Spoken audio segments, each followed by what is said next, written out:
Hello, you are. I have taken that round rectangular shape, then embed an image over it.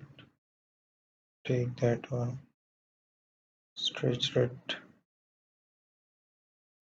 So let's make it fixed and then create a clipping mask over that.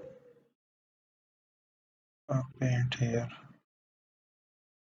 So let's use the further one.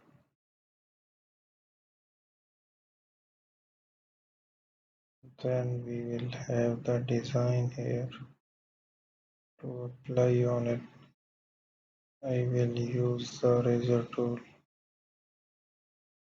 There we have. So that's the structure we have made. It's a strange and unique there.